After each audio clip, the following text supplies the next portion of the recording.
নিশ্চয়ই ছেলে হয়ে জন্মগ্রহণ করা দোষের কিছু নয়, বাট ছেলে হয়ে ছেলের সকল দায়িত্ব পালন না করাটাই হলো দোষণীয়। সুতরাং তুমি ছেলে হয়েছ, চাইলেই কখনো তুমি তোমার দায়িত্ব এড়াতে পারো না।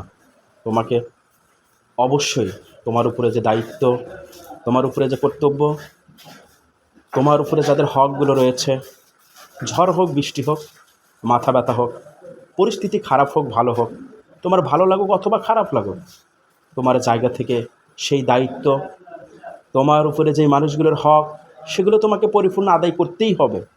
কারণ তুমি ভুলে যেও না তুমি ছেলে মানুষ। তাই কোনো ঝড় একজন ছেলেকে ঘরে রাখতে পারে না, কোনো ধরনের বৃষ্টি একজন ছেলেকে ঘরে রাখতে পারে না, প্রচণ্ড রোদ খরা একজন ছেলেকে ঘরে রাখতে পারে না। অবশ্যই কোনো জ্বর মাথা ব্যথা একজন ছেলেকে ঘরে রাখতে পারে না।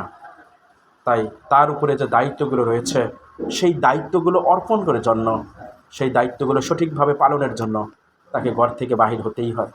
ছেলে মানুষ তো ছেলে মানুষই, এরপরেও যদি একটু এদিক সেদিক হয়ে যায়, আহা, ছেলে মানুষ।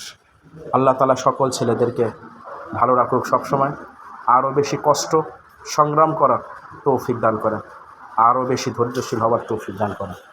আমিন।